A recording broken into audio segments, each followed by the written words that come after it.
जोङो थारैनो जोबोद गोजोनदों आरो आं न'लङा हयथ' जों दिनै एनडिपिनि न'खरनि एखे फोलेरनि एनडिपि न'खरनिनो जों फोलेरसे जों मावथि लोगो नोंथांमोनजों लोगोसे जायफोर न'खर भिक्टिमाइज एबा जायफोर न'खरा गावनि फिसा गावनि फिसाय गावनि बिदा फंबाय गोमा जालांबाय बे न'खरनि गारजेन हिसाबै लोगोसेहै ओनसोलनि रायजो राजा नोंथांमोन जों गासैबो आलासि बिथांमोनखौ बरायनायजों लोगोसे जों दिनै बिथांमोननिसिम गोसो गोरबोनि साबायखरखौ आरो आंबो बावहरफादों एनडिपिनि मावथि नोंथांमोननिसिम गोरबोनि अननायखौ आरो जासिहरबावबाय गोबाव जाबाय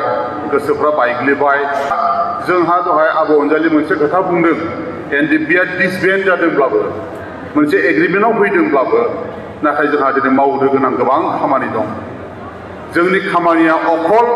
रिहेबिलिटेसन एक्स ग्रेसिया केस उइथड्रल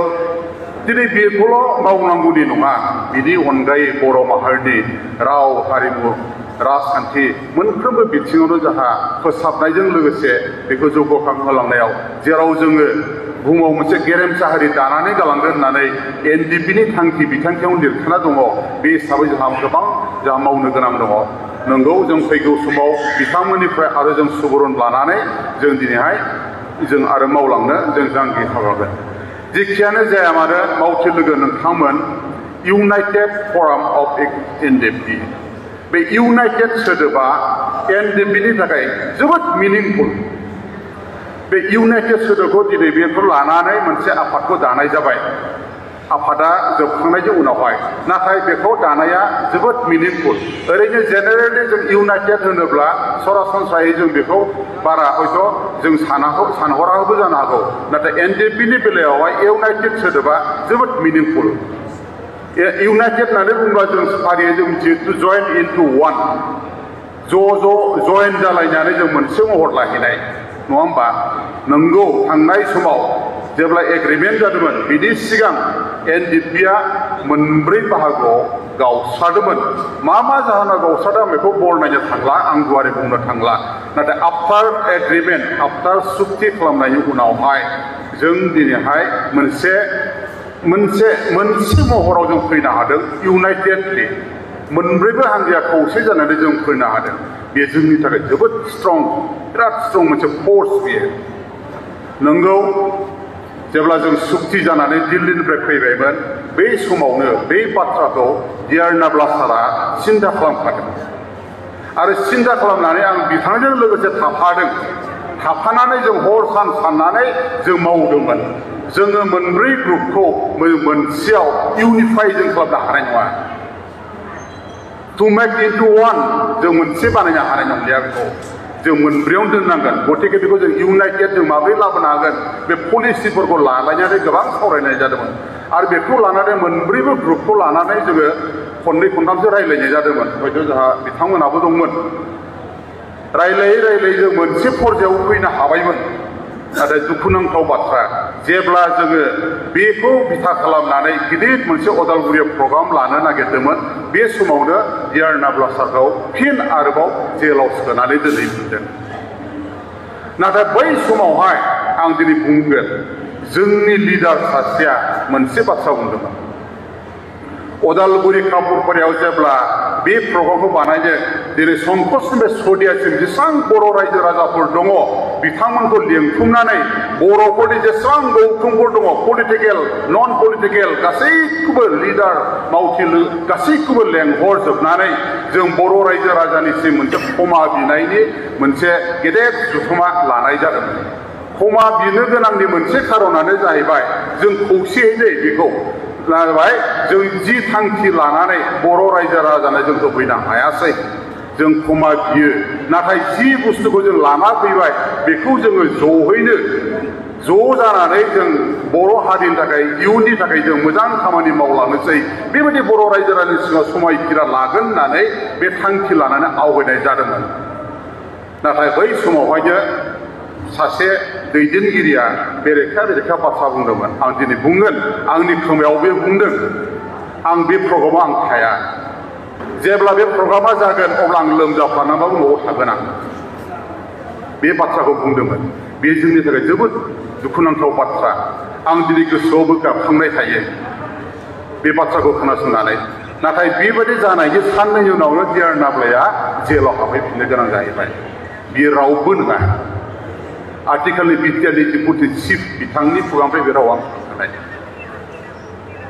बेखौ नङा होनना बुंनो हाया दिनै बेबायदि बेनिखाय इउनाइटेडआ सिगाङावनो जानांगौमोन नाथाय अब्लाबो जेबो नंला उन ससेयाव जाफैबाय दिनै मोनसे समाव बे इउनिटिखौ जोंनि गेजेराव खौसेथिखौ लुबैयोया दिनै मैया दाख्लि आरोबाव मोनसे आलादा ग्रुप सोखावनानै दाखायलायबाय बे जोंनि थाखाय आरो देरसिन दुखुनांथाव बाथ्रा जाहैदों आब' अनजालिया मोनसे बाथ्रा दिनै बुंलांदों दिनै जोंहा गोबां मावनो गोनां दङ एनडिपिनि मावथिफोरजों लोगोसे दैदेनगिरिफोरजों लोगोसे रायजो राजाखौ दिनै बिबान दं जोंहा जोबोद मावनांगौ दं पलिटिकेलनि लाइनजों पलिटिक्सजोंल' जों हारिखौ मोनसे हारिखौ जों फोथांना लाखिजोबनो हाया थिग আছে दिनै बेखौ जुदि जों दिनै बिथांनि बुंनाय रावजों जुदि जों आवगायनो थाङोब्ला आवगायबाय थांनाय समावनो जोंनि गेजेराव खौसे जानानै बोसोरनै सिगांनो दाखानाय मोनसे बे इउनाइटेड फरामखौहाय दिनै दाख्लि 15 अक्ट'बराव आरोबाव सोखावनानै आलादा मोनसे ग्रुपखौ होनानै दाखायलायबाय आं जोबोद दुखु मोनदों आं बेखौ नुनानै सासे मानसिया क'क्राझार साइडनिफ्राय आंजों रायज्लायहरदोंमोन आं फनाव बुंहरदों बिराद मोजां बाथ्रा बुंहरबाय बिदि दाबाय माबाय बादि लास्टआव आं बुंहरदोंमोन आं खिन्थु आं सान्थि गैया आं सेटिसफाइड नङा बेबायदि सोखावनायखौ बेसेबां सोखाव जाबावनो जोंलाय गावखाबाय आगोलावबो आरो उनावबो दिनै सोखाव जाबाय जों दिनै फुथुला खालामजागासिनो दङ 34 इयार्स नांनायनि मिनिङा बबाव थाखो जोंनि थाखाय गैयाब्लाबो 3,000नि खाथियाव दिनै जिउ बावनो गोनां जाहैदों एनडिपिनि सोद्रोमाजों लोगोसे जोंनि रायजो राजा आइ आफा जायफ्रा जोंखौ सहाय मदद होबोदोंमोन दिनै बिथांमोनाबो जिउआबो दिनै एनडिपिनि सोमावसारनायाव रुंसारि जानो गोनां जाहैदों गैयाब्लाबो 3,000नि खमाव जाया एनडिपिनि थांनाय 34 इयार्स दावहायाव जिउ गोमानांनाया अब्ला सिन्था खालामदो जों दिनै गाव गावनि व्यक्ति गेइननि थाखाय मोनसे पलिटिकेल लाभालाभनि थाखाय जों दिनैहाय इउनाइटेड फरामखौ दायाखै नंगौ आं बे आफादाव सिगांनिफ्राय आं गैयाब्लाबो नाथाय बाहेरायाव थानानै आङो स्टाडि खालामबाय थादों आरो अबजार्भ खालामबाय थादों आरो आं मरेलि आं सापर्ट होबाय थादों प्रेक्टिकेल आं गैयाब्लाबो आं बेखौ जोबोद मोजां मोनदों नाथाय बे समावहाय आरोबाव जोंनि दैदेनगिरियानो जाय दैदेनगिरिया मोनसे समावहाय उदालगुरि केम्पआव जेब्ला मिटिं दङ बेहा आंबो एटेन्ड जादोंमोन बिथाङा बुंदोंमोन दिनैनिफ्राय एनडिपिआ गैला बे आइजिपिबो दङ बे समाव मोनसे मिटिं जादोंमोन चिफ प्रमद बर'आवबो दं जोबोद दुखु मोनबोदों जोंनि सेंग्राफ्रा जोबोद माबा जादों दिनैनिफ्राय एनडिपिआ गैला एनडिपि होननायानो गैलानो बुस्थुआनो दिनै बेबायदि एनडिपि होननाय गैयैया मैया दाख्लै 15 अक्ट'बराव 15 अक्ट'बराव मानो एक्स एनडिपि वेलफेयार एस'सिएसन मानो दाबावनो गोनां जावखो नङा होमबा एनडिपिआनो जुदि गैलाबा एनडिपिखौ नाङाब्ला बिनिखायनो जाय मानसिया आंनाव बुंहरदोंमोन आं बेखौ बे जास्ट पलिटिकेल लाभालाभनि थाखाय दानायसो जेबो इसु गैया आं बेखौ बे बाथ्राखौ बुंहरदों नाथाय फारसेथिं जोंनि अबस्थाया मा जाना दं नोंथांमोना सिन्था खालामाखै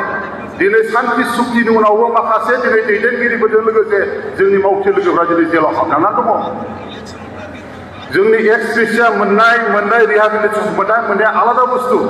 जोंनि केस उइथड्रल जानाय जायो आलादा बुस्थु नाथाय जोंनि दैदेनगिरिफ्रा दाबो फाउन्डारा जेरावदि हाबना दङ बे बाथ्राखौ दिनै सानगोना सानाखै जोंनि दैदेनगिरिफ्रा दिनै आं बे बाथ्राखौ बुंनाय जादों जोंहा मावनो गोनां बहुद दङ नाथाय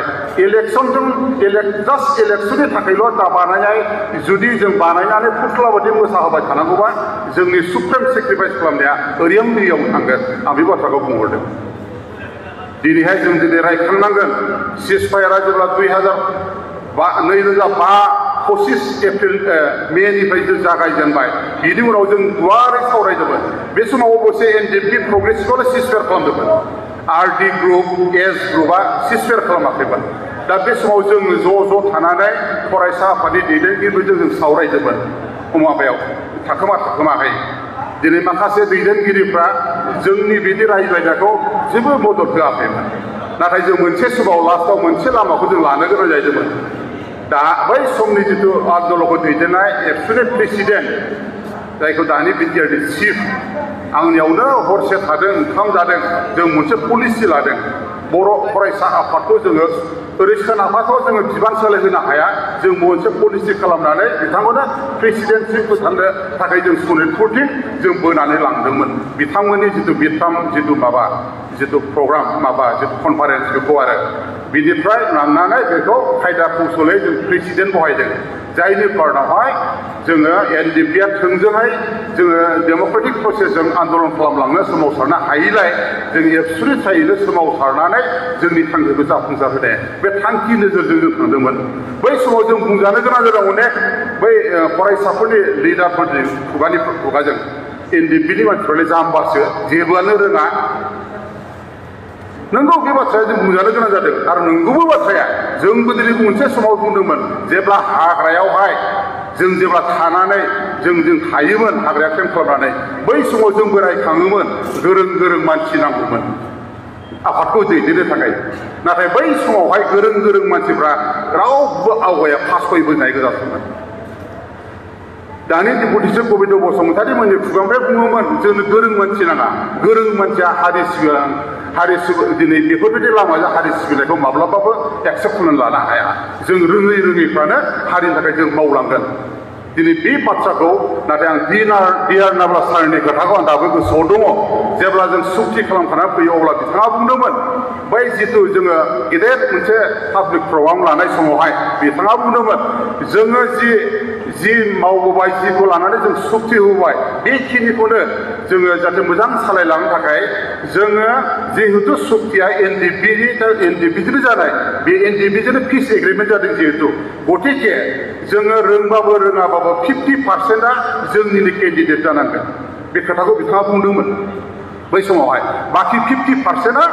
बे गुबुन पार्टिफ्रा माबायदि रानना लालायो आरो बेबायदिनो ज' मावलांलायनोसै बेबायदि खोथाखौ बिथाङा बुंबाय थादोंमोन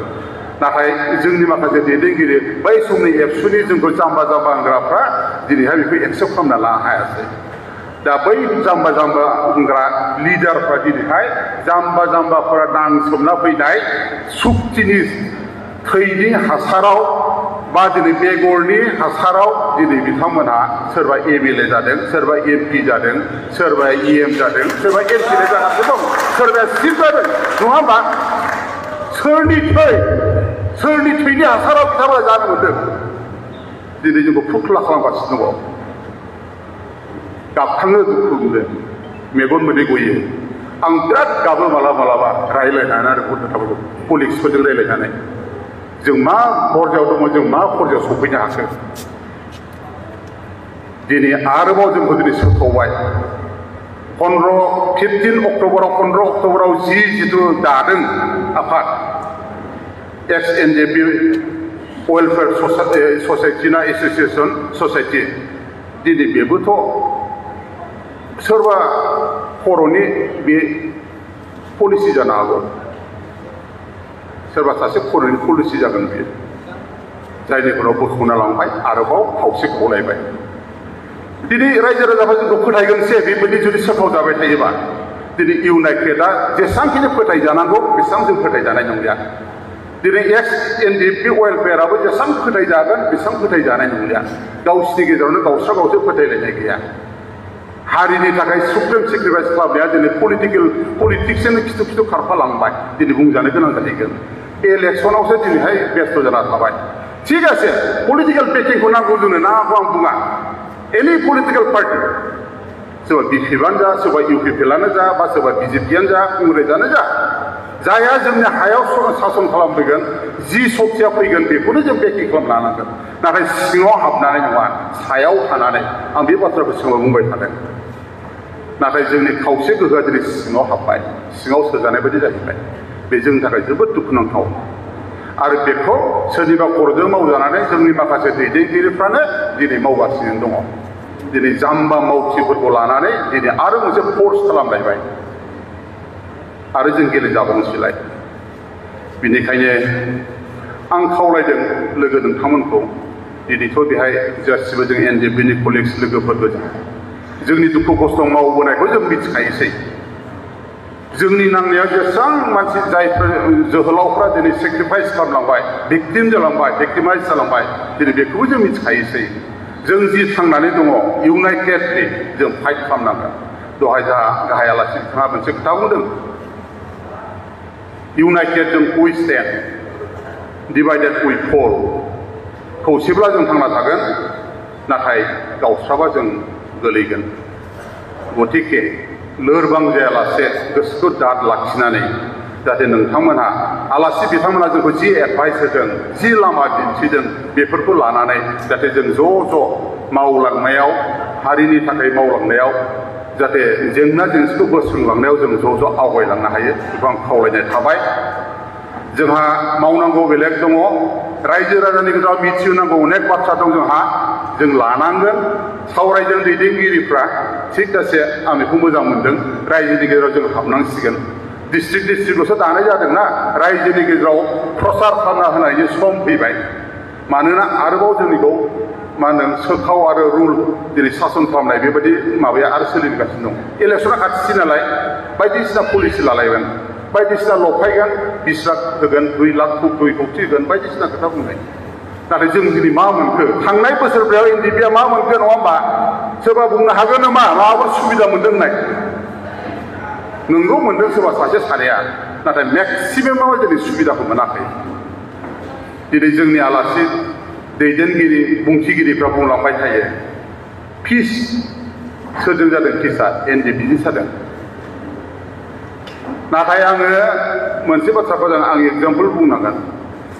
बिएलटिनि बेलायाव हाग्रामा बिथाङा जि सुक्ति खालामदोंमोन नाथाय गावनि कलिग्सखौबो बिदि लेथेर खालामनाया पलिटिक्स गेलेनायखौ आं नुवाखै आं दिनै डिपिएफनि हाग्रामा जाना खोथाखौ आं बुङाखै आं एग्जाम्पलसो होदों आरो नाथाय जोंनि बेलायाव जोंनि दैदेनगिरिफ्रानो दिनै गावनि मानसिखौ सिनायनो रोङै जाफैबाय सुक्ति खालामग्रा पावार मोननाय लोगो लोगो एनडिपिखौलाय मानो नांबावगौ बेबायदि खोथा बुंफैबाय माबोरै बुंनो हाखो बेबायदि रावखौ बोरै बुंनो हाखो दिनै बिख्ल' नांहोयो बेफोरबायदि बुंनाय रावफ्रा जों बिदि बुंजानो नाङामोन दिनै नायनांगौमोन जोंनि भिक्टिमाइज न'खरजों लोगोसे जायफोरनाखि एनडिपिफोरनि मावथिफोर दङ बिथांमोनखौ नायनांगौमोन आं गेजेर गेजेर बुंदोंमोन भिक्टिमाइज न'खरफोरनो न' गंसे गंसे राननानै होना होननानै एसेब्लाबो गोजोनगोन सोरबाया रान्दि जाना थाबाय सोरबाया न'खरफ्रा सिलिंखार जालांबाय दिनै हाजार हाजार न' फैदों बेफोरखौ रानना हो गंफा रायजोफोरजों बिराद अनजागौमोन मोजां मोनजागौमोन फिनारिटिफोरखौ ग्रुपखौ रानना हो जोंनि सेंग्राफोरनो अब्लाबो जथेस्थ' सहाय जाहैगौमोन नाथाय रावखौबो सिनायलिया माथोखौनो होला आंथ' थाङाबो लोगो हमाबो सोरबा जाय थांनानै बुंजादों प्रेक्टिकेल बिथांमोननि खुंनिफ्राय जों मिथियो आरो बेबायदि बेबहार खालामजायो होननानै नाथाय बे जोंनि थाखाय एनडिपि हिसाबै जोबोद दुखुनांथाव जाहैदों जेखियानो जाया मानो आं गोलाव बुंनो सानलिया जोंहा मावनांगौ गोबां खामानि दङ इयुननि समावहाय जों ज'है जिखिनि आद्रा थानाय खामानि बेखौ जोङो ज'है मावलांलायनांगौ लोगोसे जोङो गुबुनफोरनि मदद हेफाजाब लानांगौआ बे टाइम एन्ड सिटुएसननि सायाव सोनारलांबाय थागोन बेखिनिखौनो बुंनानै जोबथारनायाव आं नोंथांनिसिम इयुनाव अराय सम जों लोगो मोनलांनानै थागोन आरो ज' खामानिफोरखौ जोङो मावलांबाय थानो हागोन बेखौ आसा आरो मिजिं थिनानै आंनि सुंद' बिबुंथिखौ एसेयावनो फोजोबबाय